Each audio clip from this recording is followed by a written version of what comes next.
Namaste. We have Chad Davis with us. He's a quantum health coach of international fame. He's going to tell us everything that Big Pharma won't tell us about making and raising healthy babies. He's on a mission to make us all superhumans. He has even coached top doctors and elite athletes into becoming primed. He has also helped countless couples beat infertility and have healthy children. He's going to share the blueprint with us to become a super family ourselves. I'm so excited to have you here, Chad. Thank you so much for doing this podcast with me. It's my pleasure. It's a very important thing that we're doing because there's so many people that are infertile. They're spending huge amount of monies at fertility clinics that don't teach them the right way. And then even if they do somehow spend all their money and become pregnant, the quality of the child is not so fantastic because they weren't strong enough to conceive naturally. So we want people to invest in themselves with nature and build their own strength so they can then have a strong baby that becomes strong and vital and a happy human being. So, the health of the baby is so dependent on the lifestyle that the couples have even before conceiving, right? So, let's start at the very beginning. How does this really impact the health of a baby that's unborn? Well, one of the facts of the matter is that the baby inherits 100% of their mitochondria from their mother. So it's really the mother and even the grandmother, the health that they had and they passed on to their children have a very big bearing. You want your mother to have the strongest child will have their mother to be robust, to have faced some adversity, to be resilient, ideally to have lived on a farm for a while or to visit animals. Seafood is important because of DHA, but good quality food in an environment that is natural with sunlight. Then their mother will have abundant energy, will be fertile, and then when she mates with her husband, then hopefully they produce a strong baby. And of course, the husband, the man, has a role to play to being fertile as well. But as far as the baby's concerned, 100% of the mitochondrial DNA comes from the mother. And then, of course, it could, for infertility, it could be either or both of the parents. And the reason for the infertility is that it's either or. So, and even if sometimes you see babies produced that they have cancer already, they already have these diseases, and that's because of the health of their parents. So it's really before you even start to think about having a family, you have to think about how healthy am I? Am I strong enough and well enough to conceive a healthy baby? Because if you're not strong, you will not then produce a strong baby. That's just common sense. So there's lots of things that people can do, and that's the primed life. So I've helped for 10 years hundreds of ladies to get pregnant who couldn't get pregnant. Even just yesterday, I talked to Sushmita, who was diagnosed with polycystic ovarian syndrome 1 month ago. The doctor said, we'll have a 3 month protocol of drugs and let's wait and see. She's primed, and it took less than 1 month for her regular period to come back, which is a sign of a healthy body, fertility. So she's building up her strength so that, of course, if she wants a baby, she can produce a strong one, and then has the strength to look after that baby as well, because that's a factor. Because if the parents conceived and they're not strong, well, where's their energy coming from when there's sleepless nights? And then who's going to play with the baby? So it's all of these factors are really important. So we just want people to be healthy, and then we want them to have strong babies and then have the energy to play with their babies, to have fun and teach them the right way, and not using a digital babysitter, which phones and iPads become. Yeah, that's the whole next like virtual autism and whatnot. Like even if you make a healthy baby, you're gonna just mess them up. Yeah, for sure.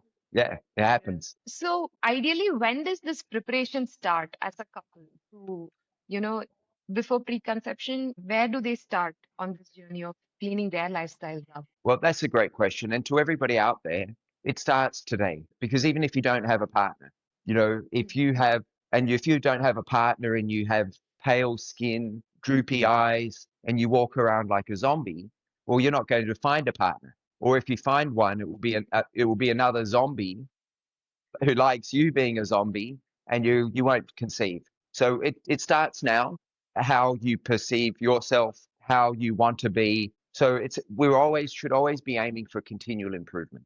How can I be stronger? How can I be healthier? How can I attract friends, whether it's boyfriends or girlfriends? How can I attract the right people in my life? So I think it starts now. The time for good health is now. But, especially if you're in a relationship and you want to have a baby, well, you better start working on that with diligence and the outcome in mind, because how you live your life makes a huge difference to the quality of child you're going to have, even to their intelligence, their robustness, how they'll live their life. So yeah, it's a huge Yeah. factor. So yeah, the time is now, if that answers your question directly. Yeah. So there are also shortcuts, right? Like when it especially comes to couples that have decided that they're going to have a baby, there are shortcuts. Like you have fertility clinics that give you those hormone treatments and whatnot. So they need to have this timeline in mind. Like they should at least start by, say at least 3 months before they want to conceive or 6 months before they want to conceive. Like what is that tipping point? Unless they do that, they are guaranteed they are going to have unhealthy children. Well, what I would say is I wouldn't even go to a fertility clinic, because then you're masking the problem. You're putting your ill health and the fact that you're infertile in the hands of Mm, somebody else and saying, do something outside of the right way to help me have a baby. But how strong will that baby be? So what I would say is that, first of all, get your own house in order, become primed, follow the right way, have energy, have a libido that you want to have sex, have good skin, have a brain that works, get into nature, do all the things that we talk about. Then you're ready to have a baby, because if you're not energized, you shouldn't be thinking about having a baby. That's your parents telling you you should be having a baby. So it starts with energy, it starts with vitality. Then you get your partner who's also got good vitality and energy, and then you're ready to have babies. And I've used this example many times. In the Philippines, I was driving and I saw an obese lady hop out of her beautiful car. She had a beautiful house and she was obese and she was going to the fertility clinic. And then 20 minutes later, I went to the slums of the Philippines in Manila, and they're pumping out kids like there's no tomorrow. There's children running around everywhere. So the poor people quite often are a lot more fertile than the rich people.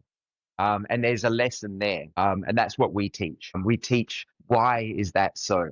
That somebody who's got all this money and can afford a fertility clinic, but really, should they be having a baby?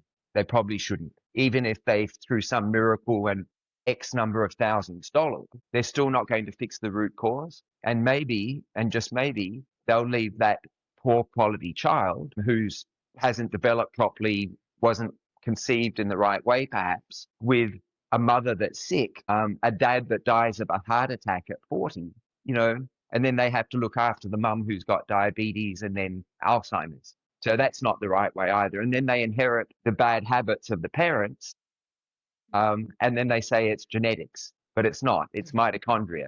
It's your mitochondria that's concentrated in your heart and your brain. And that's what the primed life is all about. So, what affects our energy and vitality? Like, it looks like you have to be able to afford to even mess with your own health. So, what is that people that are capable of, like, choosing better go and fall into this pit of an unhealthy mess? Yeah. Well, first of all, the main thing is your attitude. So if you are unhealthy, don't blame yourself, although it's probably your fault, but look at that as a positive lesson, because then you can say, well, I've done the wrong way. I followed the gym, or I've wore my sunglasses and my sunscreen, and I'm still not getting the results I want. So it's a blessing in a way, because you've learned, and that was my case. I did it the wrong way, but that led me to the right way. So to answer your question directly, there's lots of things that you can do to improve your vitality and your health. And just as an aside, I was talking to one of my favorite clients, prime clients, called Judith, who reversed her hypertension, and she looks fabulous. But I saw her for the first time yesterday in a while, and she said I look as young as I did 8 years ago. So I thought, wow, that's a good compliment. And that's what we want. We want to have vitality. We want to have a brain that has empathy and compassion and that can think well. And the way to do that, and really the number one source, is the sun. The sun provides all life on Earth. It's blood flow, it's dopamine, it's beta endorphin, it's stored energy, it's energy. I could go on for an hour, but the sun Mhm. creates all the food via photosynthesis. So the sun has to be more important than the food. We add things like grounding, good quality water, but not too much, and then positive thoughts, gratitude. That this all of the positive things help you sleep. So you need to have your sleep house in order. But then you also have to, conversely, you have to reduce what drains your energy. So there's lots of things there. And this is one of the major impacts on children are things like Wi-Fi, artificial lights, cell phones, iPads. We need our children to be more natural, to live a natural life and not be trapped inside a cave surrounded by artificial light, being radiated, or even using a radiation device to heat your food. That's just a poor option. And then those kids will get sick. And the reason that the parent was infertile in the first place was because they were doing too much of that themselves. So it's really, I call it a scale. And the people who are unhealthy, they're probably too much of the bad that drains their energy and not enough good. So all we have to do is tip the balance. So it's just improve the good, reduce the bad, and pay attention to the sleep. It becomes a habit. It becomes something that's fun, a nice lifestyle, as you know, as your mum Mhm. knows. And there's so many beautiful stories all over the world of Yeah. doctors, nurses. Today I was talking to somebody in Hawaii, and we've got people all over the world experiencing these positive results, not through supplements, not through medicine, not through going to the gym, counting calories. That's a waste. It's a waste of time. It's a waste of money. We've got the solution, and it tends to be natural and fun. And then you have an abundance of energy, and you actually live, I say, you'll be happier, stronger, and smarter. And you live longer because you're protecting your most important organs, which is your brain and your heart. So yeah, simple as that. So you spoke about supplements, like something that especially during pregnancy, if you are put on have iron pills and calcium tablets, even if the mother's supplement levels are normal, they do the blood work, right? Like even if it is normal, they are set on a course of iron pills and calcium. So is there a natural way to get them Uh, instead of especially iron tablets, like they cause nausea, like and constipation during pregnancy, and calcium pills, they can cause kidney stones and heart disorders. So if there was a way to just naturally manage it, it would be just great. of course. However did we survive for hundreds of years having children before these supplements were invented? It's a surprise, right? So no, obviously, if and again, this gets back to your original point about what do you do beforehand? How are you preparing yourself to be the best version of yourself to bring a life into this world? So if you're strong and you have good iron and you've been doing some of the things we talked about, your iron levels will be good, your hormone D level will be good, and you won't have to worry about that. You can have a great pregnancy and you're not popping pills. Yeah. And because what happens is when you take it, it can upset your ability to make it. Our body Hmm. is magnificent. It's reading cues and signals. Mitochondria is an environmental sensor. So if we're taking these supplements, first of all, we don't really know what's in it. We don't know how one works with the other.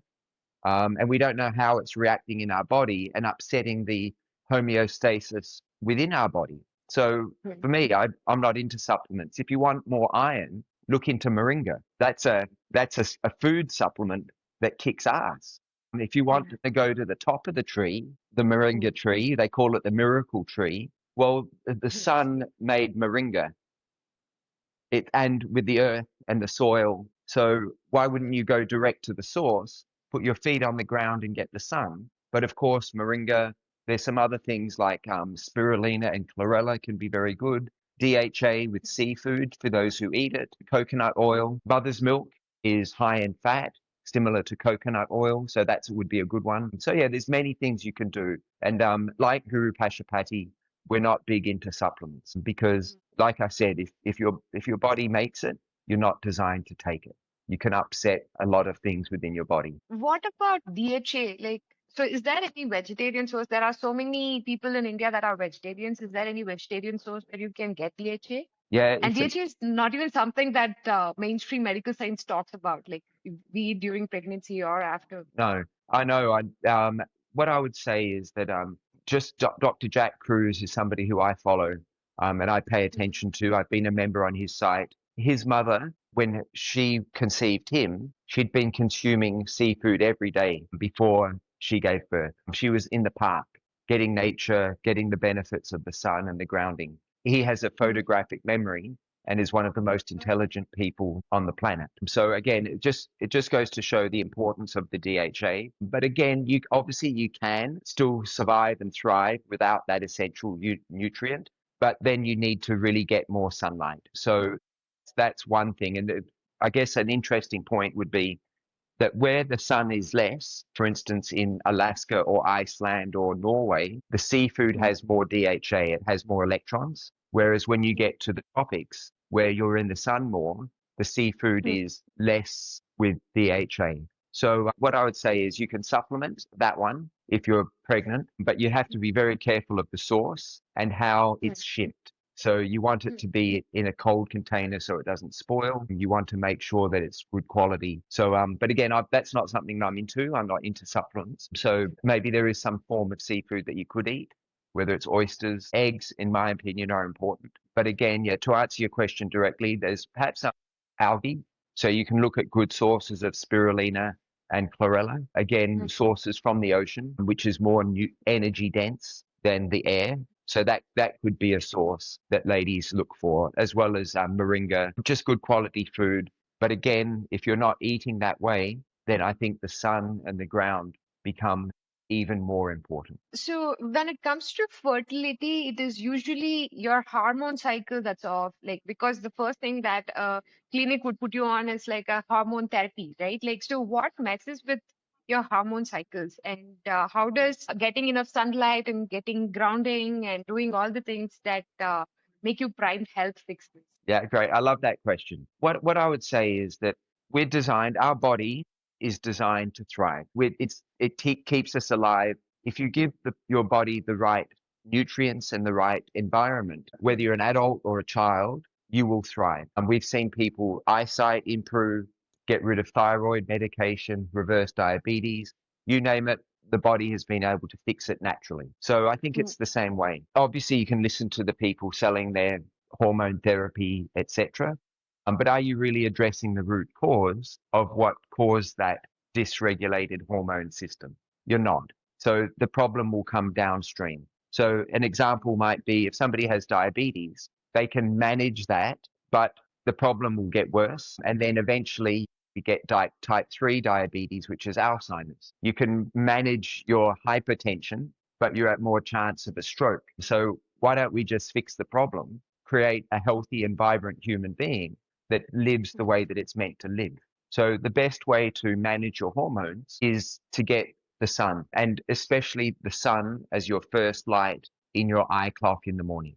That's the master controller through your suprachiasmatic nucleus. Your eyes are part of your brain. So when you get natural light, it actually sends the right signals and a hormonal cascade. And even as far as even a diuretic that holds your urine at night so you don't have to get up and pee, that's made in the morning light. Melatonin, which is the sleep hormone, that's predominantly made in the morning through your Mm. eyes with the morning sun, but it's released at night in darkness. So all of these things, we're designed perfectly. Maybe we should get out of the way of get be at one with Mother Nature and stop relying on chemicals and people who really their job is to keep you on the medicine and to profit from you. And unfortunately, that's the case. Of course, they might have a beautiful heart and they have your best interests at heart, genuinely, but they've been trained by people who are selling medicine. The curriculum is quite often designed for a medical way, and they're kept so busy that it's very hard for them sometimes to see the other alternatives. But thanks to Guru Pashupati, we've now up to about 20 doctors that are following the primed line. And they already have great knowledge. but they're supplementing that knowledge with the natural way, and then they're getting even better results. And I think people would prefer that. It saves you time, saves you money, and your body, and then you're going to have a healthy body for the rest of your life. And more to the point on this conversation, you can then pass this beautiful knowledge on to your children so they can live a healthy and vibrant life. So I think that's critical. And just again, just there's a beautiful man called Atul, and his wife Jayoti. He's in the army in India. I think he's a general, but he's got this beautiful prime knowledge with us now. But his children are living that life. They are robust. They are strong. I was talking to Naren in Switzerland yesterday, and he said that his children in the last year, or since he's known me, they're not getting sick. Whereas before there would be hospital visits and illness. Now they're following the lifestyle of the parents, and that sickness is no longer there because their immune system improved. So I think that's a beautiful thing. And then your brain improves, your sleep improves, all of these other fantastic effects. So, from what you say, like mainstream medicine tries to screen your body and tells you like something is wrong with your body, but what they should actually be screening is our environment and tell us what's wrong with our environment and fix it and allow our bodies to heal. Yeah, 100%. If you go to the doctor and they've generally got 10 minutes to talk to you, and I guess the people are to blame as well. They go in looking for a script, a prescription, whereas at least the Mm, people listening to you, their minds are open for an alternative. Because if your doctor doesn't analyze your sleep, your sunlight, your skin, and other factors, they're not a mm, doctor. They are a drug pusher. They are simply writing a prescription, get you out of the door, and then have the next obedient person to follow the same sick path. But we don't want that. We want people to thrive, and we want people to take control of their own health. And again, the body is just an example is with eyesight. We help so many people get rid of their eyeglasses. And we're not doing exercises for the eyes. We're not getting them to do chin ups or pull ups with their eyeballs. We're simply giving giving their body more energy.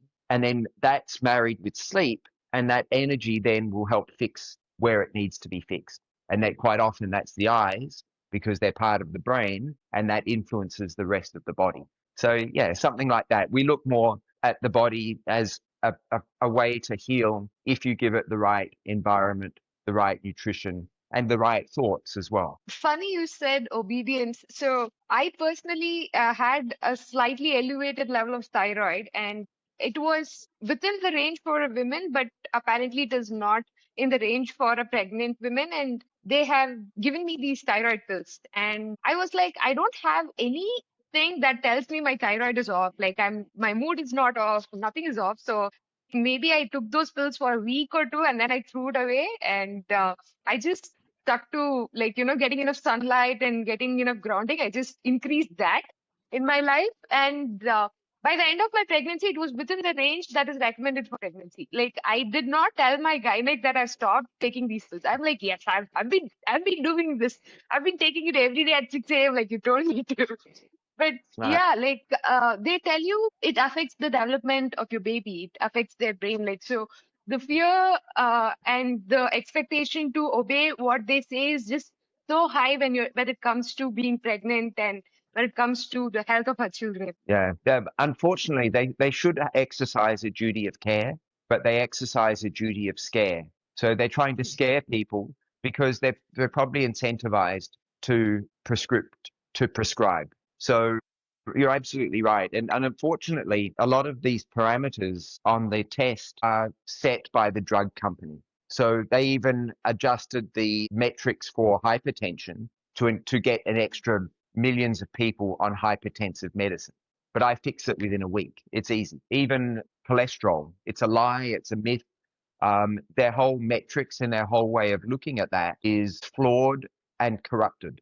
And there's many great doctors who've written books and come out against that. So that's one thing I help people with is to understand their markers. But I personally, as you know, don't even ask. I don't want to see your blood works. Maybe hormone D, maybe cholesterol, the triglyceride to HDL ratio. And that's about it because we're seeing how we feel. How is my energy? How is my skin, my bowel movement? These other things that are far more important than a piece of paper telling me that it's high or low. And Yeah. at the end of the day as well, that's even flawed. A single sheet of paper is flawed because it's the trend that is the key. So you need to look to see, is it improving or is it getting worse? So you can't just tell from one sheet of paper. You need to have a history to see how it's moving. And then generally that is also in tune with your energy and your skin and those other markers I mentioned. Yeah. So, can we talk about gestational diabetes and hypertension? Like, once women is diagnosed with that, the first thing that they say is complete bed rest, and you're not allowed to do anything physically exerting. And I think from there onwards, the mother continues to get weaker and weaker, and she's more likely to have a C-section and a weaker baby as well. And gestational diabetes and hypertension just creeps up out of nowhere is what we think of it as. So can you Well, please walk us yeah, through that? I'm not an expert on gestational diabetes, but what I could say is that um, we've already established that nature is number one.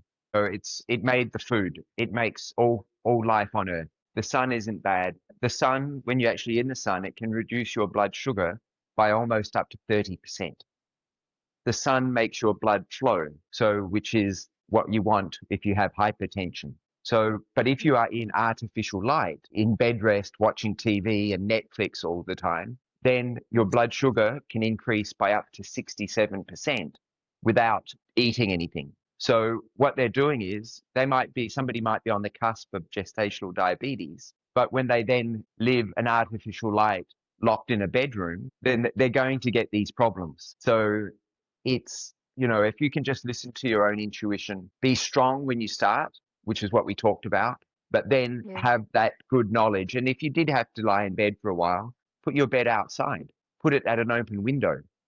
And yeah, again, it's why hospitals don't have open windows and fresh air because their profit comes from when you stay a day extra and then you yeah, have to come back and keep buying their pills. And again, it's not all because there's many great doctors out there like Dr. Jack Cruz and so many others that are really fighting against the conventional system, which again has been corrupted by perhaps pharmaceutical and people higher up the chain who are just yeah, milking you for your money. Yeah, so it's really the solution is in nature. And I really often wonder whether these tests, how much emphasis we should put on them. And like you said, you got your took your script, you said thank you very much, and look at you now. So and again, so I guess it also depends on the quality of your doctor. How much do you trust them? How is their knowledge? Do they talk about sleep? Do they talk about sunlight? Then that yeah, doctor I would tend to trust more as opposed to somebody who does not. So we have to be careful not to say, don't trust your doctor. We're not doing that. We're saying really think, do your research, learn, because it's really that important. yeah. Yeah, you follow. Yeah. So even nausea, I had nausea, but not like an everyday thing. Like I wouldn't throw up every day. So there were a couple of days I did throw up, and I felt like there was some inflammation in my body. I would go ground myself, and the inflammation is gone. The heartburn, everything is gone. I had a really beautiful pregnancy. I was primed through my pregnancy. Yeah, yeah. And because of that, your baby will walk, probably at 9 months. First words will come out, will be more responsive. So again, you were strong, you did the right thing, and you responded to nature and the way that your intuition told you, which I think has clearly worked and has been a good decision. Yeah. Yeah, even cold thermogenesis for that matter. There is this concept in India where you keep the baby wrapped like a burrito. So with a lot of layers. So they are basically in a sauna right after they are born. My baby, he would throw such a tantrum if we try to wrap him. So no swaddling. Maybe around 3 months we started taking him out, even if the weather is sort of cold. Like we were not dunking the baby in an ice bucket, but like Yeah. exposure to regular weather. Yeah. So he caught cold a couple of months ago, but he handled it so well. The entire family caught it, but he handled it so well. And so what that is a sign of is that your baby has a good immune system, that it's Yeah, responding well to its environment. And we should be able to yeah, handle our environment. So I think a good lesson there is if you go to a cold beach or even the snow, you'll see children playing in the snow, they're jumping in the cold water, and it's the parents saying, oh, be careful. But no, we should let children climb trees. We should let them experience without being their helicopter parent. And they're telling us this is not that cold for me. It Mm, might be cold for you because you're weak.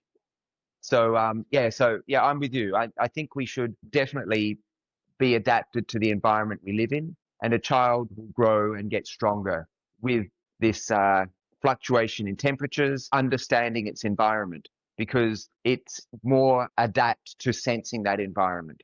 It's picking up cues. So I think it's really important what you said there to really get outside, experience, look, listen, learn, feel the ground, the magnetic earth of the ground, get the sun's rays, and then experience cold as well. So I think that's a brilliant, brilliant strategy.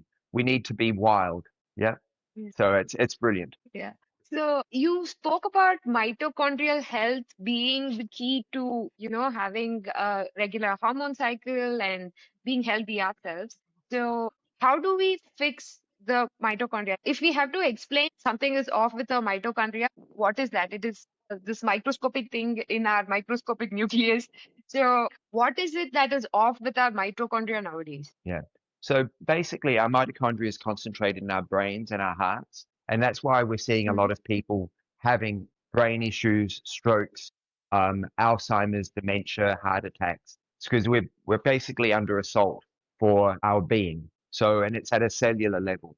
So what we're doing, and mm, it's how we make energy. So basically, a body that no longer makes energy is dead. And I'm sure we know people who are already half dead because they don't have energy. They're, like we said, they're almost zombies. So, and that's mm, because their mitochondria is not working well. They have lethargy, a lot of hunger, autoimmune issues, that's zapping them. So there is a root mm, cause for that. So what we do is we address that root cause, and that is how your mitochondria makes energy. So mm, it's really quite simple. Is we're going to then make sure that that mitochondria get what they need. So we actually pump your body full of energy. So we look mm, at energy source being the sun. Grounding is free energy. The more sun and grounding you get, the less food you need to eat. mm, The more quality food that you eat, you don't have to eat mm. as much. So Yeah. that makes sense. Yep. So it's quality over quantity. So then if you then have a good abundance of energy coming into your body, you will feel Mm, energized. So mm, that just makes sense. Then, if you then do the right protocols, like we said, to get a good circadian rhythm, you sleep well, and then your body will repair because it also needs to have the energy to not just to get you through your day. We need an excess, a surplus, to then mm, do repair and regeneration of the poor functioning mitochondria. So that's called autophagy and apoptosis. So that's basically saying, well, at this point when we're sick, our mitochondria aren't working well. We've got some that need to go away, and we need some that need repair. Well, how can they repair if you don't fill your body full of good energy? So it's like if you mm, said you wanted me to come to your house and paint the walls and, fixed up the place. But when I got there, there's no paint and there's no mm. materials. Well, I can't do much. So it's the same as Yeah. your body. If you don't give your body the resources it needs, you get Mm, autoimmune disease and all of the things that we talked about, lethargy. It's because you weren't mm, doing what your body needs. So all mm, we do is we teach you, give your body what it needs, the mm, positive energy, reduce what's draining your energy, prioritize the sleep, then the autoimmune disease goes away because your body knows what to do. And I guess my favorite saying is your body will forgive you for what you've done wrong, not your fault. mm, You didn't know better, but then it will reward you. And we see that all the time with people reversing their diabetes, their hypertension, thyroid issues, polycystic ovarian syndrome, you name it, we fixed it. Even things I hadn't heard of before, like trigeminal neuralgia, they've disappeared. So again, the body knows what to do. It just needs to have the proper resources and yeah. environment. So the baby inherits all of their mitochondrial DNA from the mother, right? So if the mother has passed on, say, suboptimal mitochondrial DNA to the baby, does that mean the baby peak health is only that much? Like there is no way they can go past that? Yeah, great, great question. It's called rate of heteroplasmy. Unfortunately, that's the truth. If they were suboptimal when they had their children, the child is unfortunately at a disadvantage. So instead of being at the start line with a healthy baby, they're actually a little bit behind, or sometimes a lot. So is that the end of the game for the child? No, of course not. The child can, through the parent, become stronger. So, and again, that's that beautiful saying of your body will forgive you and reward you. So if you can then do extra to help that child, and then you probably must, it becomes more critical that that child is looked after and that we do all of those things to increase the energy, but then we really pay attention to stop what drained the energy. And basically adjusting the lifestyle that the mother used to live, the mother now has to change her lifestyle. And sometimes it involves changing where they live, how they live. So, and it's fun, it's not difficult, but it's a necessity if you want Yeah, that child to thrive. So, yeah, and that's what I love doing, helping lots of families and their children to be stronger. yeah. So, even in the place that we live in, say, for example, I live in Bangalore, and I'm sure there is a lot of light pollution, like artificial, like artificial light. Like if you step out in the night, you are bound to be bombarded with artificial light, and the air quality is going to be suboptimal, grounding. There are wires that are going underground, so you don't know about the electrons that you get from the ground. So, is like, is that what you mean by like, you might have to move at some point? Yeah, 100%. Because just for instance, where you live in Bangalore, there's not much green space for good grounding. The True. sun quality is diluted because of the pollution. So you're not getting your bang for your buck, the sun's rays. Therefore, the food quality is probably not superior because of photosynthesis from the sun and the ground. It might not be as good. The water quality. But then you've also got the other very important factor of the electromagnetic pollution. So you've Mm, got so many millions, hundreds of millions of cell phones, devices. All of these things affect the quality of your mitochondria. They actually mm, dehydrate you like a microwave dehydrates food. So therefore, and there are people who move. They move to Mysore, they move to a smaller town. So that's something that people do because they want to help themselves to thrive, live in a better environment so that they can have a better life. But you still can live in Bangalore and Mumbai, etc., and do well. But mm, you have to do extra protocols. Maybe once you're strong enough, incorporate cold therapy, holiday in Goa where you can get more sun. Go visit Guru Pashupati in Mysore where there's yeah, a good abundance of sun and yeah, grounding and all of those type of things. So yeah, you have to analyze your life. What are your and make your decisions. yeah. That would be great. Like, you've reached a certain level of being primed, and then like you want to go all the way to being a superhuman, and like you take that plunge to move to a different city or Yeah. village. Because I think Yeah. cities, funny enough, like that's where most of people are also unhealthy. Fertility clinics, more hospitals, everything. I mean, they say city it's accessible, but I think it's just a necessity. Well, the life expectancy in cities is coming down and the quality of life is coming down. The traffic, air quality, etc. So even and then this one's important as well is because as you become older, you actually need more sunlight. So Okay. I'm 57 soon, and my girlfriend and I will be spending more time chasing the Mhm. sun. So when it's winter in Melbourne, we're going up north to get more sunlight. We'll come to Mysore to visit Guru Pashupati more so we can get the Indian sun. So Yeah. we're making decisions like that already because we want to live long, but we want a quality of lifestyle. We don't want to have to worry about disease and all of these other things. And we don't take supplements or medicines. And we're abundant with energy. So that if we had to, simplify it, be it preconception or be it during pregnancy or be it during toddlerhood, the lifestyle or anything that we do is pretty much the same. It's not like you are in a different phase and like you need to do different things.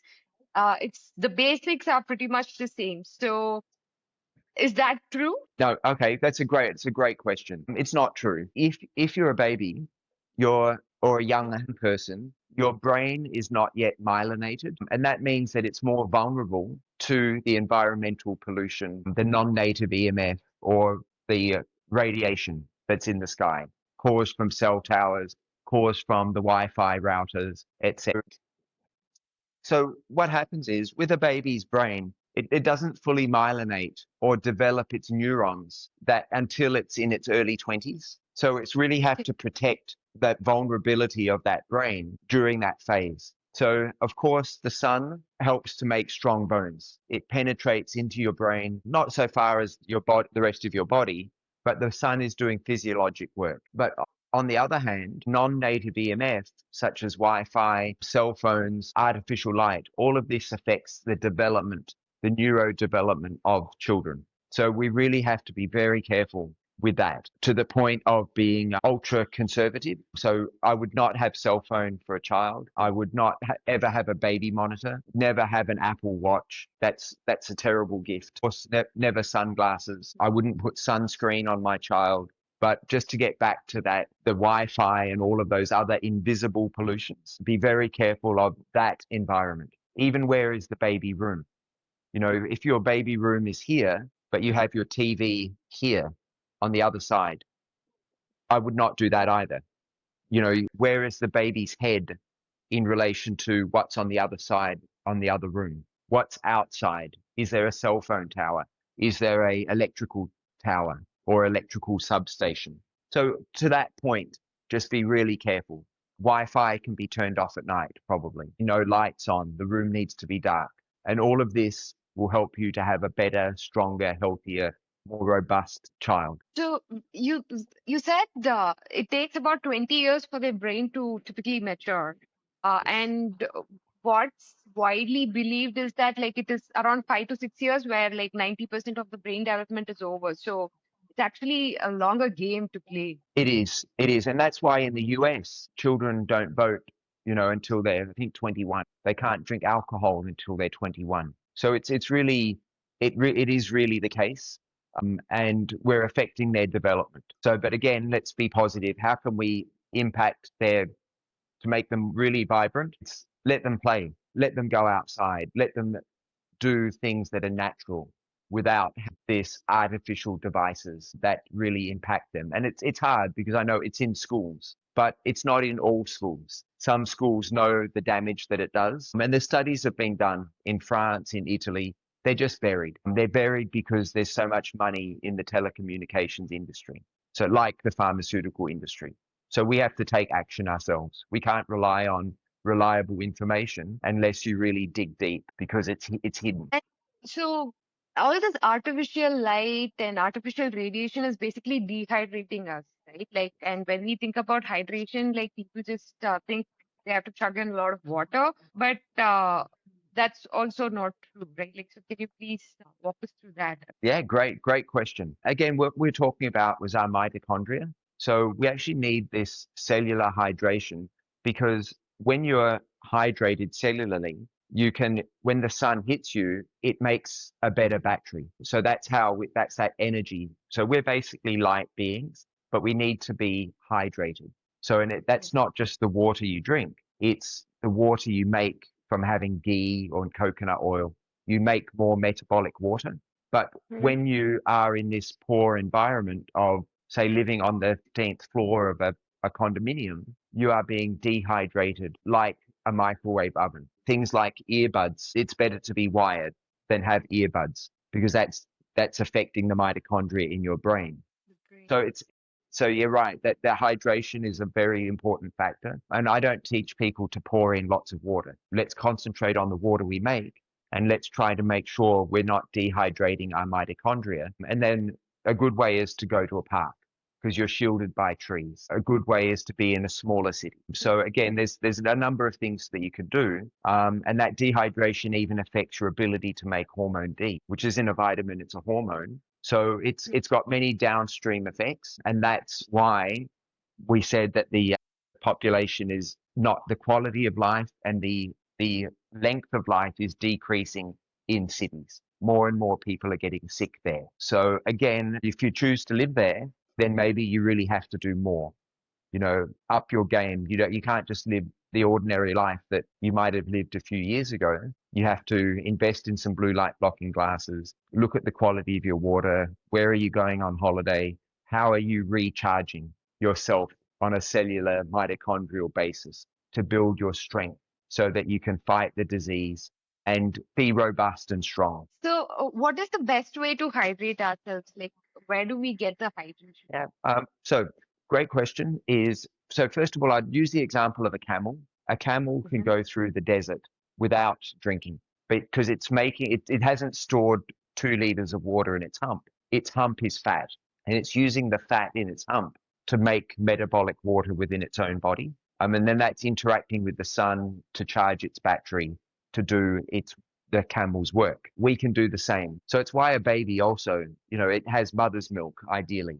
That mother's milk is fat, and then that helps that baby. So for the quality of nutrients. So we do the same with ghee, with coconut oil, with a good quality fats, not vegetable oil. That's just fake garbage.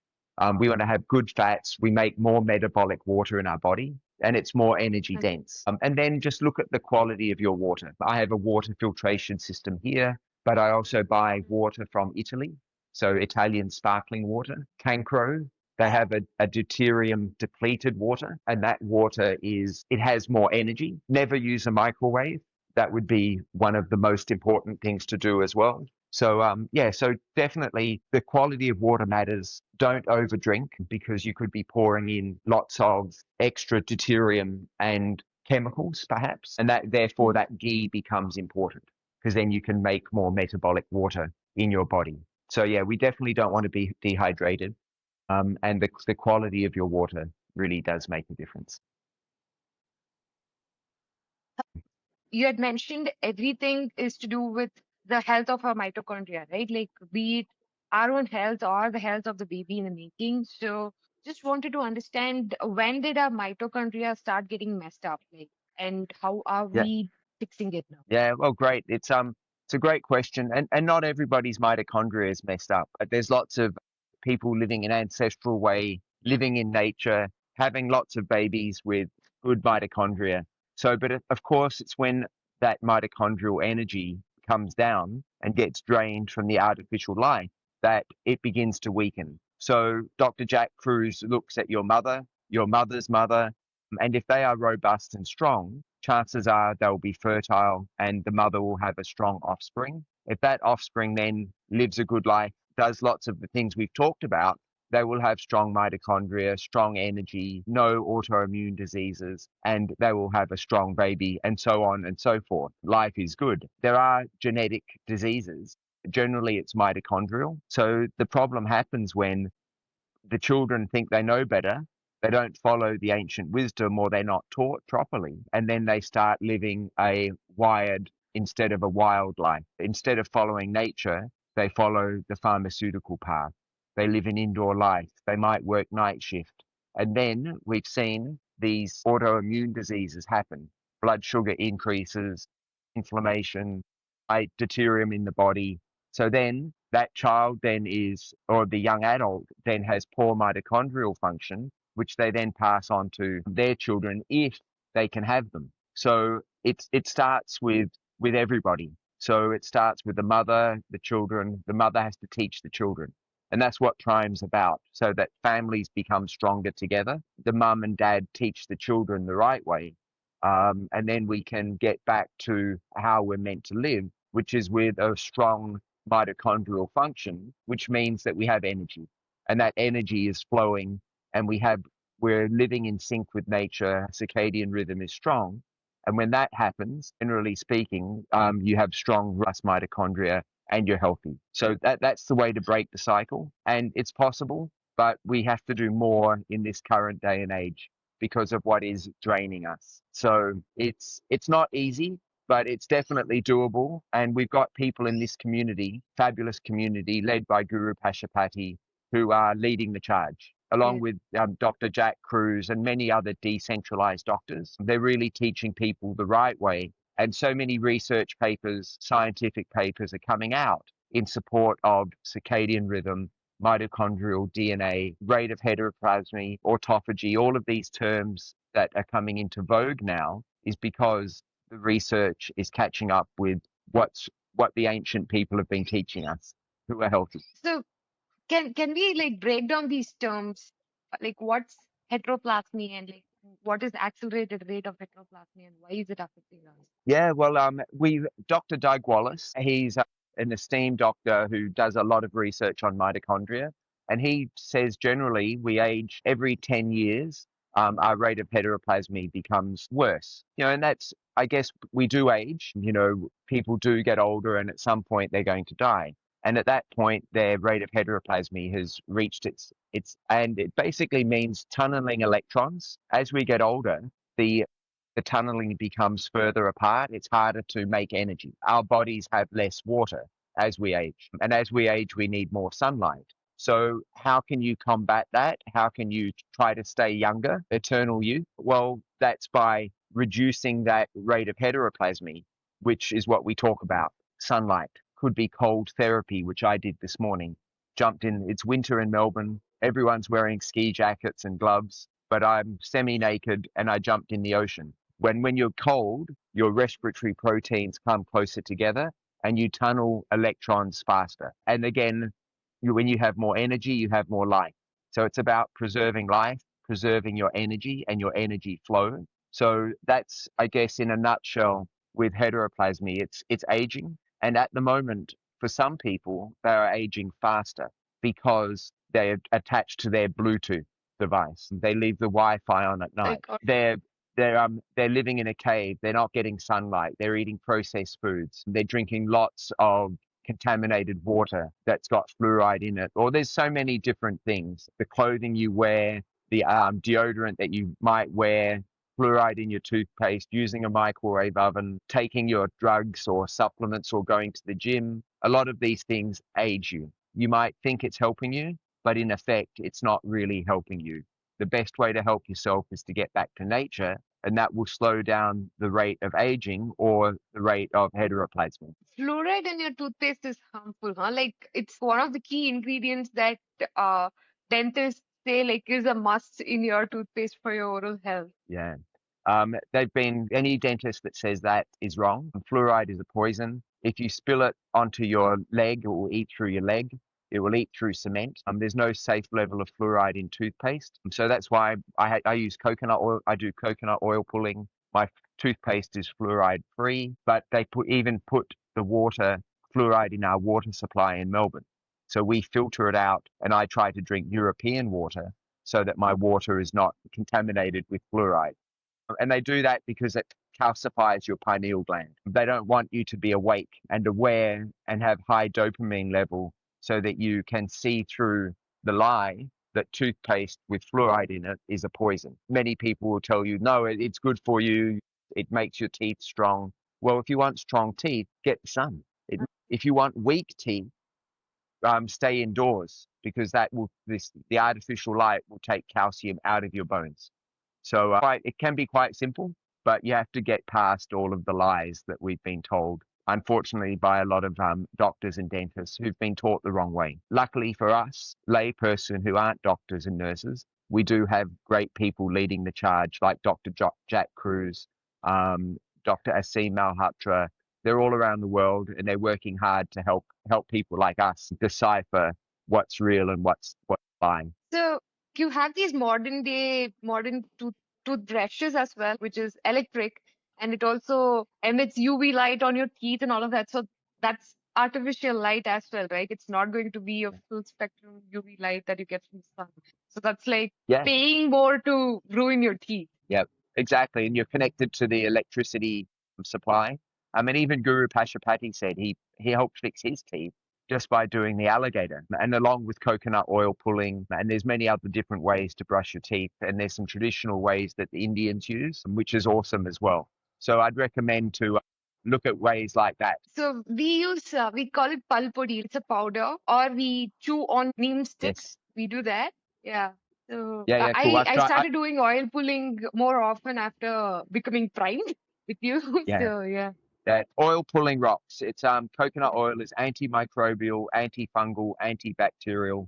It cleans your mouth, your gums, your lips, promotes nose breathing, strengthens your jaw, and it's awesome. So I don't even brush my teeth in the morning. I only brush my teeth with fluoride-free toothpaste at the end of the day. Okay. So even brush your teeth twice a day is a myth then. Yeah, You have yeah, great for sure. child. Yeah, Thank you, thank you. yeah. Uh, so Chad, something that you told me about vitamin D being actually hormone D, that was very new to me. If I'm taking any vitamin pills, right, I'm okay with it. But if somebody says it's a hormone, I was not okay taking like pills for my thyroid. So like I'm not even sure like which part of my endocrine system is responsible for producing hormone D because it's been classified as vitamin D. So Well, I guess just to get back to the basics is that we only make essential critical hormone D. I refuse to call it vitamin D anymore from sulfated cholesterol in our skin. So you okay. actually have to have the sun hitting your skin and then sulfating the cholesterol to make hormone D. And the signal, one of the key signals is through your eyes. So when you take it, you upset your ability to make it. And I just learned recently as well from Dr. Jack Cruz that the negative effect of those vitamin D tablets is worse when you have dark skin. So I would never personally take vitamin D tablets. I work every day of my life to give my body the fertile environment to make hormone D. The sun in my eyes in the morning, maximizing my skin exposure without burning, having eggs and cholesterol and sulfur, green vegetables. So I look to do it that way, the natural way, instead of taking a tablet, which you don't know what's in it. You don't know how it works with other tablets, and then you upset your ability to make or hormone D. So our skin is an endocrine gland in itself, and we have been putting all sorts of chemicals on our skin, and we have been disrupting the biggest endocrine gland in our body. Yeah, skin And is our largest organ. yeah, Yeah, no, it's crazy. The only thing I put on my skin is coconut oil for moisturizing and because I can absorb it and I don't mind if that's in my bloodstream. I don't use deodorants. I don't use anything else. So just natural way to go. and for kids in India, newborn babies, it is mandated. Like every pediatrician says, up to a year, you're supposed to give them vitamin D drops every single day. Yeah. It's Yeah, crazy. it's crazy, and you can see how it's flawed because they've got the same measure of drops. Because if you had darker skin, well, maybe you might need more drops, or it needs to be nuanced. And again, that's why I always say that I don't trust that. I trust nature, getting out into nature. And if you've got a beautiful brown baby, they might need the sun a little bit more, but children generally don't need as much sunlight as adults, but they're getting outside, playing. And once they've had enough sun, if you think they're getting burnt, you can put on a shirt, you can put a hat, they can play in the shade. So there's many ways of getting around it without putting toxic chemical sunscreen on their skin. Yeah. So you're catching the kid really young. As soon as they're born, you are putting them on vitamin D drops, and you're just messing with their ability to produce a critical hormone in your body like, right at the beginning. That's Yeah. going to leave some lasting effect on the baby if we are going to Yeah. follow through that protocol. It's terrible. And what they're doing as well is they're basically entraining the parents. They're giving them, because they're low dopamine and they're not thinking, they don't think that, well, maybe my baby needs sunlight. And the hospitals used to be outside. They used to put patients outside for tuberculosis and other conditions. And they were reversed simply by the patients being outside. So, yeah, we've come a long way the wrong way. And I even believe they keep, yeah, they're just trying to get us into a mode of thinking that the solution is a simple drop, tablet, and a pill, and that we need to absolutely go opposite of that. Yeah. Uh, Funny you said tuberculosis. I had tuberculosis, and I lived in a couple of places around India in South India. And my recovery started getting better when I moved to Chennai. That's the hottest place in the places that I lived in. It kind of makes sense now. because all those symptoms that I was struggling with just started disappearing very quickly after I moved to Chennai. So it makes Yeah. Well, sense I've now. got an interesting story as well. As a child, I had bronchitis or slight asthma, and I used to be on a puffer and occasionally had this really hard to breathe. I'm lucky enough to go skiing in Switzerland, and it went away. And it wasn't the cold necessarily. It's that when you're at elevation, you get more UV light. So it's UV light, it's sunlight. Everything that they've demonized is what we need, is what the key critical component is. Because when you were in your higher intensity sun, you were getting more UV light. It's not harmful UV rays that causes you cancer. It's like getting away from it that's causing you cancer. That's So, true. what's the best way to get sunlight, Chat? What's the protocol? Like, how many hours in a day are we exposing ourselves to sun? And We at always least the bare we minimum that we are supposed to do. we always teach nuance and context. So I would start like this to answer that question. Be naked, butt naked in the sun for the whole day, if you can. So that means that you're adapted for the sun. You might have black skin, it might be a mild sun, and then that's the optimum. Naked all day. Then you have to listen to your body and say, well, I'm not adapted to the sun yet. So I will, in a stepwise manner, build up my tolerance to the sun. So therefore, I will make sure that I get the morning sun, especially in my eyes, and then I will build. I will spend 5 minutes, and if I think I'm getting pink, I'll go inside, I'll try again. And every day for the rest of my life, I'm going to build what Dr. Jack Kruse calls a solar callus, which is basically your tolerance and your resilience to the sun. Mhm. And if you're a tropical Indian, it's hardwired in your DNA that you need the sun because you're tropical. Yeah. So an Indian saying that they don't like the sun is like an Eskimo saying they don't like the cold or they don't like seafood. So it's written, it's in.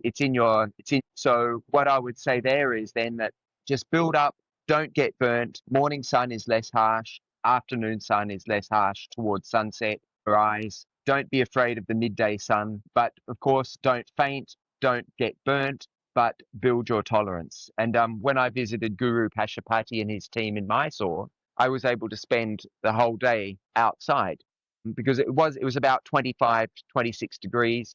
My skin has acclimatized, so I was able to handle it. Other people might not, so they have to be different to me. One size does not fit all, but have the intention of increasing the melanin or the tan of your skin because that's going to help you an awful lot. Yeah. I love watching his videos. Most of them are shot outside as well instead of studio setups. He has just built the team and everything around nature. I just love that about him. Yes. Yeah, exactly. Nature's the way to go. And of course, when you're in the sun, you absolutely do not wear sunglasses. You wear your eyeglasses less, never contact lenses, never sunscreen. But of course, be wise. You can cover up. You can put on a hat. I've used zinc on my lip, Hmm. a good quality zinc, but that's about all. So Hmm. yeah, I just aiming to build up in a natural manner. And when it comes to grounding, I've read in your book, and I've also heard you say this, that the best way to do it is by the beach where the water and the land meets. Why is that so? Well, what happens is water carries more electrons. It's more energy dense, which is why seafood and seaweed are so important because they will give you more energy per gram than something from the land. So when that water is crashing, first of all, the harmonics and the frequency of that water is in sync with your internal body. So that's a beautiful sound that also helps your body. But then that electrons from the water crashing at this water's edge, when you're walking there, that gives you more current of flow. And then the other way is wet grass. If you're not living near the beach, don't worry. But if you are near the beach, that's what you do. And that's what I did this morning. And then I immersed myself in the cold water for more grounding, more energy flow, and the other benefits. And water also acts what's called a Faraday cage. So it actually helps protect you from the Wi-Fi and the invisible radiation pollution. Trees are also another good way of doing that. So being in a body of water, it feels good. You're in nature, but that grounding effect is also very good. Yeah. And just a last point on that as well. If it was if I was in the cold water and getting the beautiful benefits of cold thermogenesis, but the sun were to come up, I would prioritize standing up and being in the sun as opposed to being fully immersed in the cold, because the sun is more important in the hierarchy of needs. Okay. And then if I'm cold and I have goosebumps, then I can absorb more sunlight because I have a bigger surface area on my skin because of the Okay. goosebumps. So Okay. that's an adaptation for people in the cold to still absorb the light and then utilize the light that they've absorbed. Got it. Like the mindset is like as soon as you are cold and you start getting goosebumps and goose flesh is to wrap you up so that they go away. But this is just the opposite of it. Yeah, To and expose it more. what happens is, and Naren in Switzerland is a great example of this. He's now on this way of thinking. He's jumping in the cold water because he is stronger and he built his hormone D, reversed hypertension. His immune system is stronger. He has more energy flowing through his body. So therefore, he can now handle the cold more. And I've seen this time and again with clients that they said, Chad, I'm no longer as cold. It's the heat is no longer so bad for me. So again, that's just a very good sign that energy is flowing in your body. Your mitochondria is working well, producing the energy. So yeah, so these are all signs of health. Got it. Wow. That's like biggest myth busted. Goose flesh exposed it. Yeah. Yeah, I worked for Australia Post for 3 years, and Okay. everybody knew me because I was the guy when it was 1 degree outside. I had shorts and a t-shirt on, and I was cold, but I was building my resilience. I was strong enough because my hormone D was high enough, and I set my intention to be the different guy, to stand out, and then to that then invited conversations about, aren't you cold? And then I could then talk about primed principles for those who are interested. So it's every weather is boxer weather. Every weather is go out in your shorts weather. That's amazing. And what about water? So deuterium is something that's, again, some coming mainstream now. People used to say like drink as much water as possible, like stay hydrated and all of that. And now we are like becoming aware about deuterium in the water and how that harms us. So can you please break that down? Yeah, yeah. Deuterium's necessary. It's part of life. It's in our food. It's in our water. It's everywhere. It's in our body. But we make deuterium depleted water in our body. That's what our body does. It works to get rid of the deuterium. So what I would say is that if you are getting a ton of sun and you're grounded all the time, you could almost eat anything. You drink coconut water, which is high in deuterium. You can have lots of bananas and fruit and mango, which is high in deuterium. It doesn't matter because you're already vibrant, you're healthy, you're in the sun, so therefore you're sweating, you're eating food that's seasonal and local. It's a yin and a yang. Those foods go with high sunlight environment, but not many people are living that life anymore, getting lots of sun. So they're not getting as much energy from the sun, so they're more reliant on their food. So in that case, an Eskimo, they tend to have seafood, blubber, they're not eating bananas and mangoes when you're in Alaska. So, and the reason is that those foods that they're eating are low in deuterium. So that then they're more energy dense. So again, it's a yin and a yang. So deuterium in itself isn't bad. It's in all our food, but some have more than others. And depending on your context, how you live your life and where you're living and the season in which you're living is what dictates what you eat. And the general rule is seasonal and local. And so therefore, in winter in Melbourne, I've been eating more eggs and ghee and coconut oil. Hmm. But when summer comes, I could then have increase and have more pumpkin, sweet potato, banana every now and then, doesn't matter. And the water you drink, you're right. You can drink deuterium depleted water, can be expensive because it's a process that's done that way. Cancro in India make deuterium depleted water. I bought it when I stayed in Mysore, Okay. but it's not necessary if you're already healthy. If you can get the sun, you might not need that Cancro water. If you had a disease and you lived in Mumbai and you could afford it, it would be a good protocol to try to get you over that hump to give you body more electrons. Got it.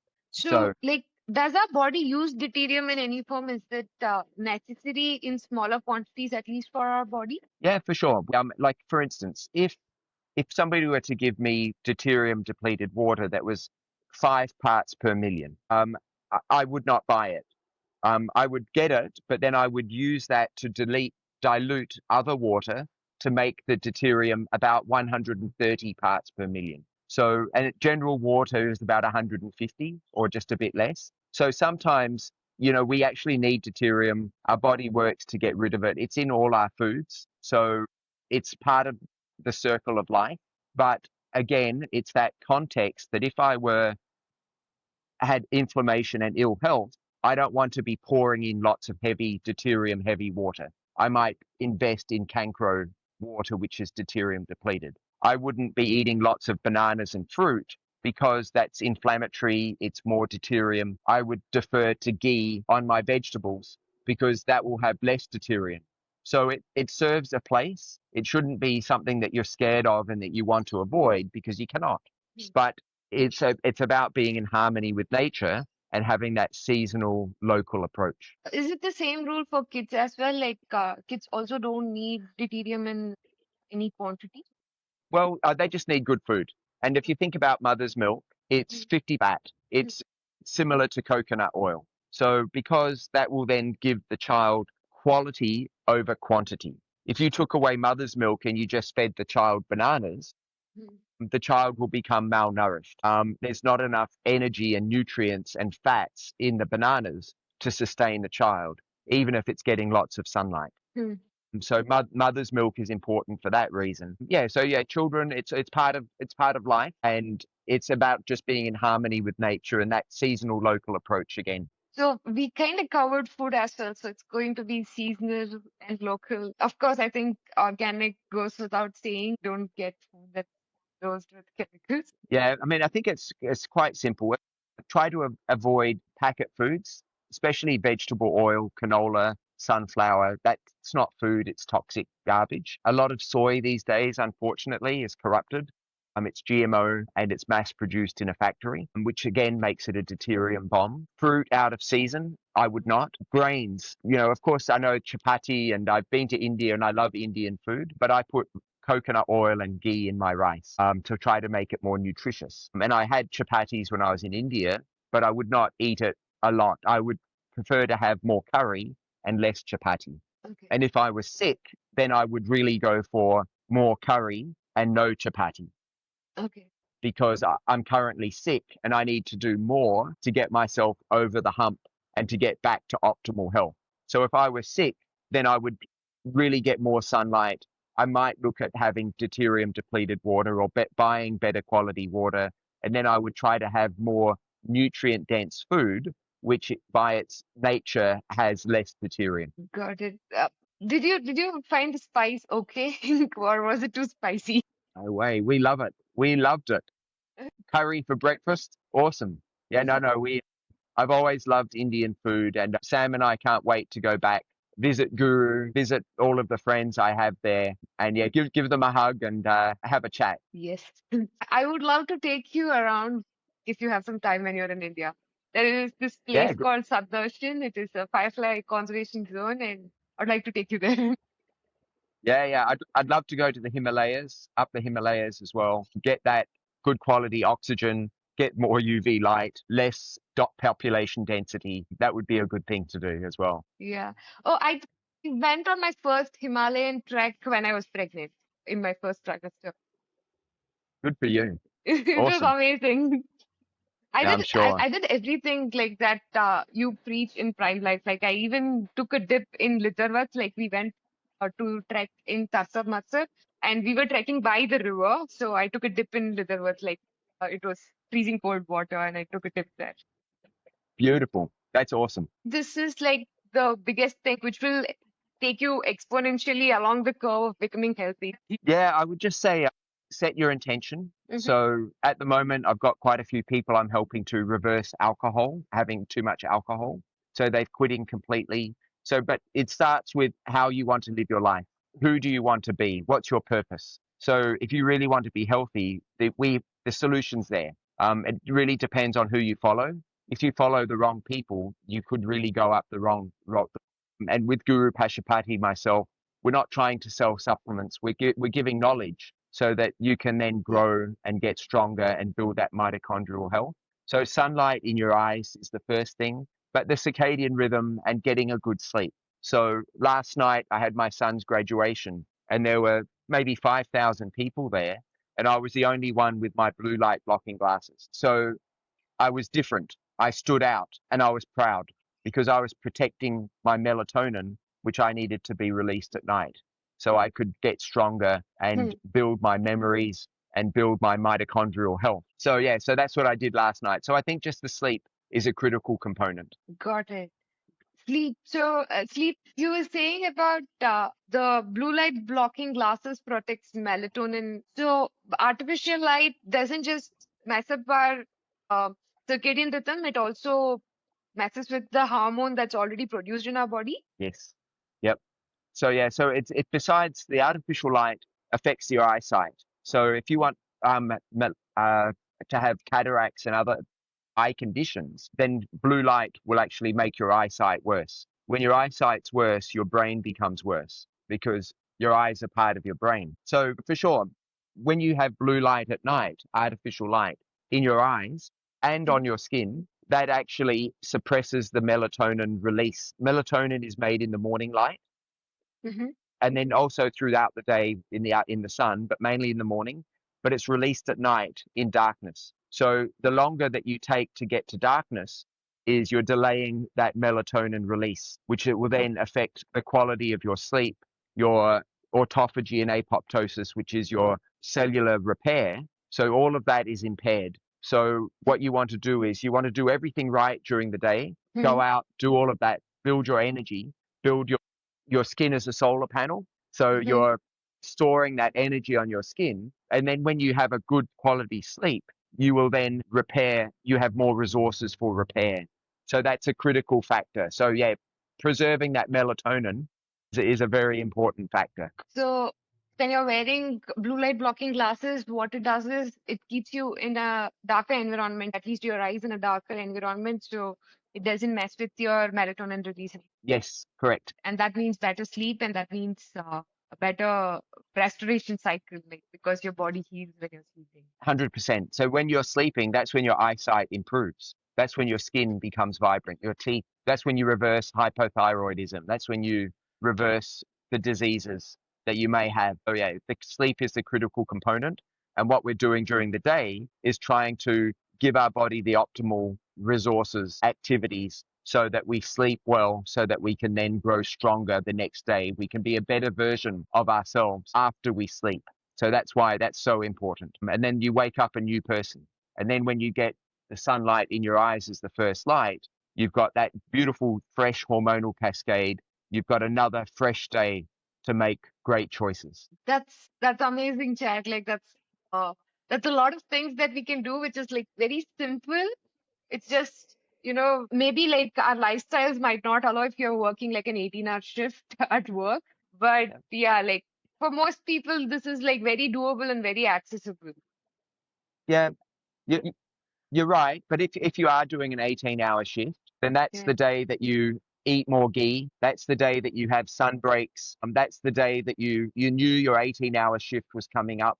So you got more sunlight beforehand. Maybe then you have to take that holiday a week later and go to the beach. Or there's definitely tactics that you can do. And if you're doing that 18-hour shift, then you cover your head, your eyes, your skin from that environment that wants to beat you up. Yeah. So that's a way to hack into an 18-hour shift too. Like you limit what's harming you in even in an 18-hour shift. Yeah. Well, and so where I was talking to a Jai, who's a doctor in doing the current 30-day challenge, and she no longer does night shift. So her brain now is working so well. She said, night shift, the extra money I got is not worth it. So she doesn't Yeah. do an 18-hour shift. So again, there's many things that can happen. Who you are today is not necessarily who you will be tomorrow. And I've got Shivani, a Mhm. beautiful Indian lady. She's already improving and getting stronger and smarter. And she's a different person to the one I spoke to a month ago. So she's getting better. Not perfect, not necessary, but better. Better every day. Yes. Yes. Yep. I have it written like in a lot of places around my home now. Like it just gives me a good vibe whenever I see it. Like, yeah. And it means a lot that I have someone that's also helping me become better every day by telling me what's better for me. Thanks to you Yeah, for no, that. no, it's my pleasure. And I think this one's important is that we actually rise by lifting others. Yeah. And this is what makes me happy. So, and I think it's for a lot of people as well. We can get caught up in getting more stuff and doing more things, but, Yeah. the path to happiness is helping others, but you have to help yourself first. So, Yeah. yeah, and you're doing the same thing. So kudos to you too. Thank you. Uh, Jack, two more things. This is my absolute favorite, positivity and the feeling of gratitude. It has helped a lot. It has helped my mindset a lot.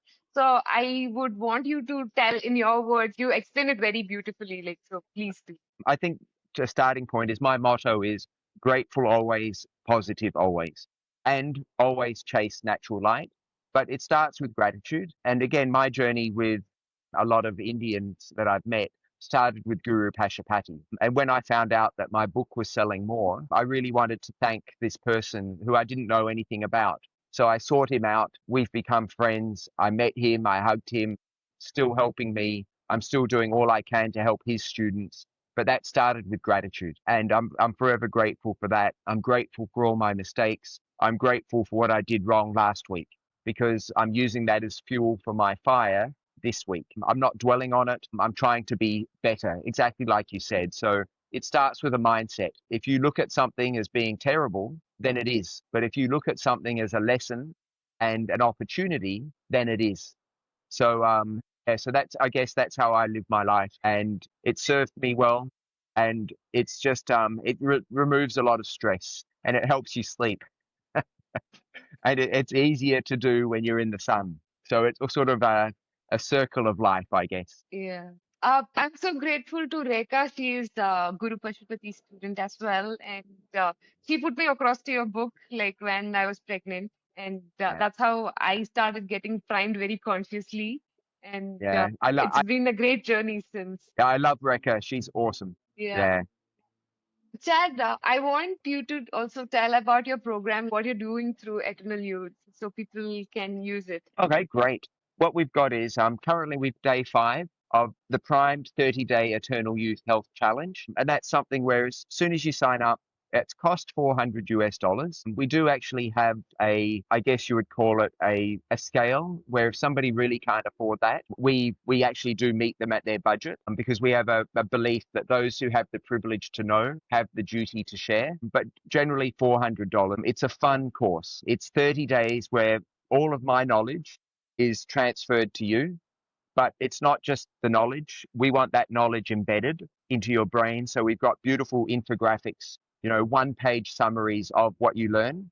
And so really try to make sure that that knowledge is applied by having a primed quantum checklist. And that's Hmm. something that people keep coming back to and telling me that they really enjoy doing it because it keeps them on track. And Hmm. that just on the positivity aspect is the quantum checklist, we just do ticks. We don't do crosses if you don't do something. And then we aim for continual improvement. So, Okay. and it's simple. You personalize your own checklist based on the knowledge that you've garnered through the course. And then you get for life access to myself, one-on-one coaching. I even talk to your children, your mum and your dad. AJ is there. He talks to you. He does coaching and consulting, imparts his wonderful knowledge, his positive attitude, and gives a different voice than just mine. So I think it's Mhm. important that we've got AJ and myself there. But then you've also got a community. So this time we've got 50 students there from all over the world, and they're lifting each other.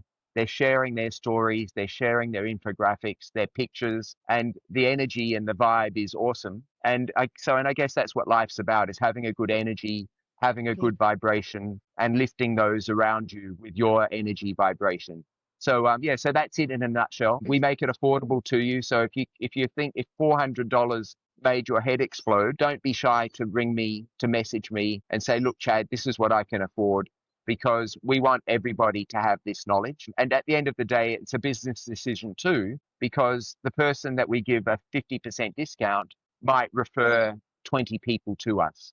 So, but we want people to be healthy, and we're sick and tired of the lies that people get fed, pharmaceutical, food industry, the gym industry, all of this, cosmetics, etc., etc. So let's reclaim our health. Let's become health rebels and thrive. That's what Yeah. we're about. It's definitely the foundation. If you're making so many people healthy and making it also accessible for like people that cannot afford it, it's going to create this ripple effect. They are going to become primed and do wonderful things, and you're at the heart of it. Like that's so commendable. And I Yeah, that's remember my mom, like after I gave birth, like of course, like I was recovering, but my mom's health also started like dipping critically because she was taking all the load of taking care of me and the baby and doing just a few things in the primed program, like, getting some sunlight, getting grounding as and when possible, just made a lot of difference for her. So yeah. that was amazing. Yeah, thank you. I love your mum. She's awesome. And the other as well is that besides the one-on-one coaching, which we said is for life, so even a year from now, I'm still helping my clients. They're still in the WhatsApp group, still keeping them up to date with the latest information. So I think it's really an investment in yourself. And you save a lot of time and you save a shit ton of money as Yeah, well. So it's an investment, but I think it's a worthwhile one. And it's why Guru also recommends it, because then once you fix your foundation, you're more ready for that spiritual journey to yeah. open your mind, open your heart to what he teaches so beautifully Open as your well. third eye. Yes, 100%. Yeah. Yeah, yeah. Thank you. That's going to be a chapter in the second edition. It's the second edition of Primed Life. Has a picture of Guru Pashupati on the front, a Mm. chapter of his inside as well, a chapter on how to decalcify your pineal gland, and some other new chapters, and tightened up one chapter on water in my book. So upon rereading it, I'm satisfied with all of the book, but that one chapter on water I made a little bit tighter. So to really make sure that people don't drink too much. So they really understand that nuance. Oh, wow. Then we'll have to bring that into the Tamil version as well. Like I'm working on like translating it to Tamil. Yes. Yeah, yeah, yeah. Yeah, for sure. We'll do that. Yeah. There are a couple of chapters that I've written that I haven't shared with you yet, like, but that has come out really beautifully, especially the one on gratitude. Like, when I was writing it, the first draft, I didn't like it. And then I just thought about you a lot, and that just helped. Like, it just flowed a lot better for me. Nice. I love that. Yeah. Awesome. Yeah. Awesome. Thank you so much for doing this. Thank you so Yay. Of much for taking the time out to do this chat. course, it's my pleasure. Anytime for you.